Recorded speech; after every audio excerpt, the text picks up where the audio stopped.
That's right. You did exactly Actually, that. I was embarrassed at the time. It kind of hurt my feelings, but I didn't understand it. Now, years later, I realized that people are not used to people having that big of dreams. I was certain of it in my What was heart. the reaction when you said it? The reaction when you said it, was it? Well, they laughed, but I thought Because it was other they people were would say, making well, I'm going to fun. move to Nashville. Or they or say, I'm well, I'm going to get married, or I'm going to go to school here or there.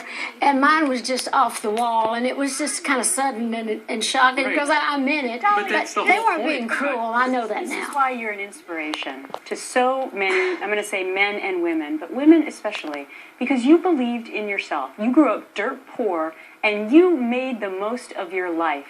And that is an amazing accomplishment, and so many women look up to you. Well, thank you very much. I've had a lot of good help through the years. I've been blessed to work with a lot of great people, and we've got a lot of things going now. So it's like when you get to where you dream you want to be, then you should be able to help somebody else, Well, and this that's book what we is do called, with the book. Your book is called Dream More. It's out right now. Celebrate the Dreamer in You. And you take it from that commencement speech, and you have 4 principles that you got across. And you couldn't believe how well it went over with these kids, so you made a book out of it. Can you give us an idea what they are? It's true. Actually, the chapters are all learn more, it's dream more, learn more, care more, and be more, which is also the little principles or steps we have through our Imagination Library, which is my literacy program where we give free books to children from the time they're born until they start school. So far, we've given away 47 million books. So when I did the speech, I talked a lot about that also.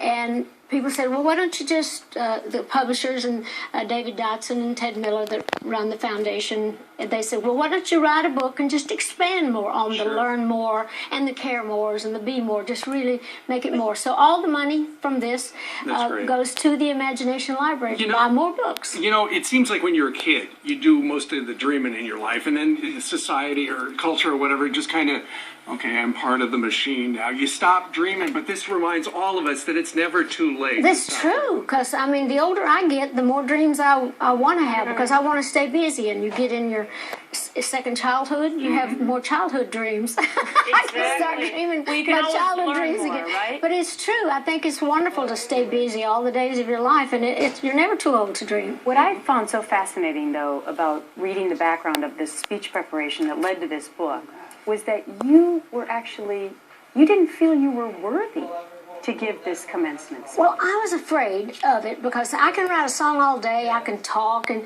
be funny and talk about stories leading up to why I wrote a song and my life story. But when it comes to things like that, I didn't feel like I was smart enough or educated enough to really go out there and speak to these people that were, knew so much more. The governor was introducing you. Well, it's true, but actually I'm a friend of his, and I wasn't intimidated by him, but I just was a little uneasy because speeches are not my thing that much unless I'm talking about something I know. Sure. And so I was uneasy, but that was what the book talks about, how I was so nervous going out there. But they accepted it really well, and hopefully there were some things that were said that day.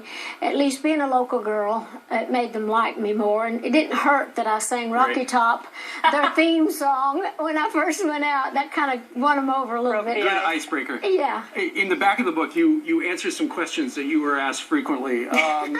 Is it true you met your husband at the wishy-washy laundromat? That's true. 48 years ago, I met him, and it's been wishy-washy ever since. And your husband's one of the reasons you put on makeup every day. That's true, because I don't want to go out like this, see all of you get all made up and go home and look tacky for my husband, so I stay pretty much tidied up for him as well. Earlier today, we've been having this big discussion because there was an article written about the war on men, and that I guess the marriage rate has precipitously fell for men wanting to get married. I was arguing that maybe it's because values have sort of lost track in our society and people are having children out of wedlock more so. This particular author was saying it's because women are working more and they're angry, and men do not like to marry angry women. What do you think?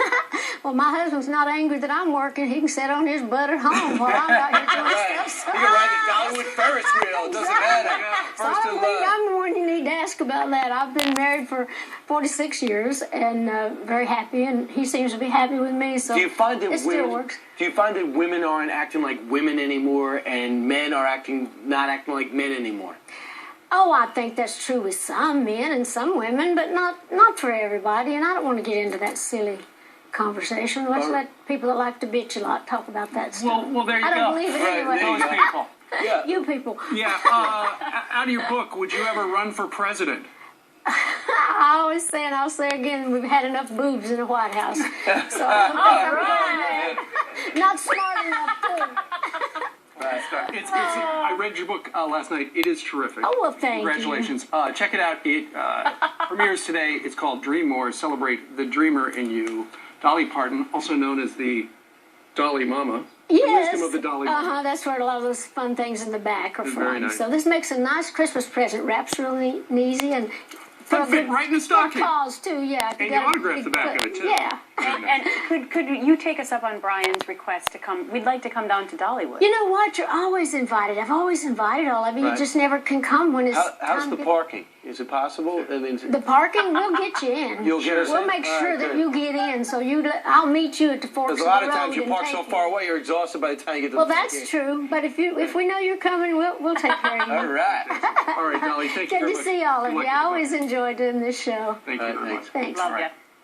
All right, straight ahead, Pastor Rick Warren is here. He gave the invocation at President Obama's inauguration. So what does he think 4 years later? Sure. Is our country better off? Uh-oh. Look who he's with right now. He's being analyzed by Dr. Keith Avalo. Well, yeah, he'll be here too. He's going to weigh in on That's your it. significant other. Is he normal or is he nuts? And what about your Wait. questions? We'll examine that. But first, the Aflac trivia question of the day. Born on this day in 1950, this Jersey boy received an Academy Award nomination for the title role in Pollock. Who is he? Be the first to email us, friends@foxnews.com, with the correct answer, and we'll send you a special surprise. Jolene, Jolene, I'm begging of you, please don't take my